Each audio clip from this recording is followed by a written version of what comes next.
మనకి 2019లో రిలీజ్ అయిన 'Lucifer' movie భారతదేశ వ్యాప్తంగా ఓటీటీల్లో రిలీజ్ అయింది. అలా మలయాళంలో కూడా హిట్‌గా నిలిచింది. అయితే దీన్ని తర్వాత మన మెగాస్టార్ చిరంజీవి తెలుగులో రీమేక్ చేయటము, అది డిజాస్టర్ అవ్వటం మనకు బాగా తెలుసు.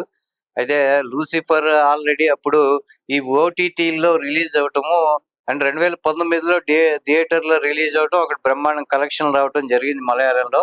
దాని తర్వాత ఎప్పుడైతే ఓటీటీలో అన్ని లాంగ్వేజెస్‌లో రిలీజ్ చేశారో అది ఈ లాక్‌డౌన్ అప్పుడు 2020, 21 లాక్‌డౌన్ అప్పుడు ఈ భారతదేశ వ్యాప్తంగా ఈ సినిమాకి మంచి టాక్ రావటం, ఓటీటీలో కూడా అత్యధికంగా దీని వ్యూవర్‌షిప్ రావటము ఇది జరిగింది. దాని తర్వాత ఇప్పుడు 'ఎంపురాన్' L2E 'ఎంపురాన్' అనే పేరుతో దాని ద్వితీయ భాగాన్ని ఇప్పుడు రిలీజ్ అవ్వటం జరిగింది.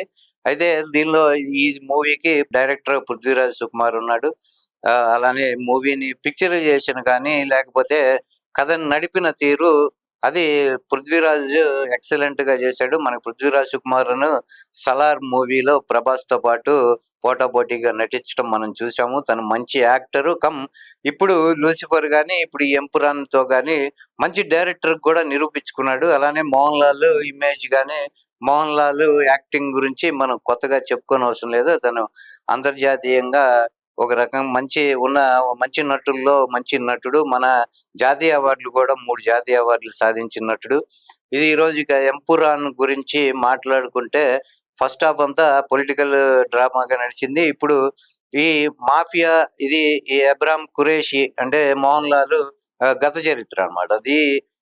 ఈ ఎబ్రామ్ ఖురేషి గత చరిత్ర ఎలా ఏంటి అనేది ఒకటి, ప్లస్ దీన్ని పొలిటికల్ డ్రామాతో ముడిపెట్టి మూవీ తీయటము, అలానే గుజరాత్ అల్లర్లు అవి కూడా ఈ స్టోరీలో చూపించడం జరిగింది.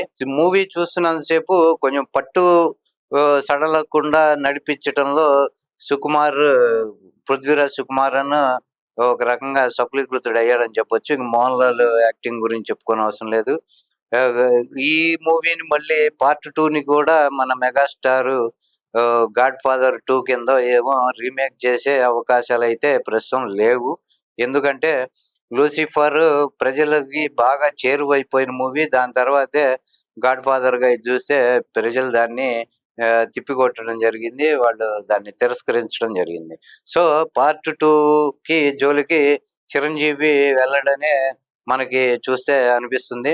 అలానే ఈ 'ఎంపురాన్' మూవీ మనకి తెలుగులో కూడా మంచి హిట్ టాకు రావటం, అలానే మోహన్ లాల్‌కున్న క్రేజ్ గాని, మూవీ ఫస్ట్ హాఫ్ చూసిన వాళ్ళకి సెకండ్ హాఫ్ మీద ఎట్లాగూ భారీ హిట్ కాబట్టి ఫస్ట్ హాఫ్, సెకండ్ హాఫ్ మీద అంచనాలుంటాయి. ఆ అంచనాలతో అన్నా సెకండ్ హాఫ్ చూసే అవకాశం ఉంది. కాకపోతే ఇక్కడ తెలుగు ప్రేక్షకులు మలయాళం మూవీకి ఈ మధ్య చాలా మంది ఓటీటీలో మలయాళం మూవీస్ రావటము, వాటి స్టోరీ గాని, వాళ్ళ టేకింగు, వాళ్ళ ఆ పిక్చరైజేషన్‌కి అట్రాక్ట్ అయ్యి మలయాళం మూవీస్ మీద మన తెలుగు ప్రేక్షకులకి కూడా ఇంట్రెస్ట్ ఎక్కువగా ఉంది. వాటి మీద ఓటీటీలో అయితే మలయాళం మూవీస్ కానీ, ఆ వెబ్ సీరీస్ కూడా మన వాళ్ళు ఎక్కువగా చూడటం జరుగుతుంది. ఇప్పుడు ఈ మూవీని కూడా అలానే మన తెలుగు ప్రేక్షకులు వాళ్ళు కూడా ఆదరిస్తారు అనే నమ్మకంతో ఇక్కడ కూడా వాళ్ళు ప్రమోషన్స్ చేయటం ఇవి జరిగింది. అలానే టోటల్‌గా మూవీ చూసుకుంటే బాగుంది. మూవీ పిక్చరైజేషన్ గాని, స్టోరీ గాని, అలానే దీని కొనసాగింపుగా ఈ స్టీఫెన్ నెడుంపల్లి అబ్రాహాం ఖురేషిగా ఎలా మారాడు?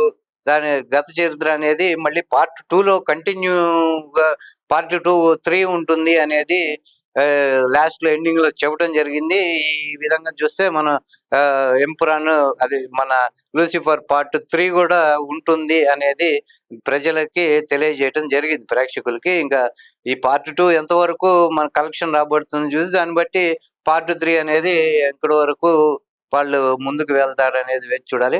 Thank you.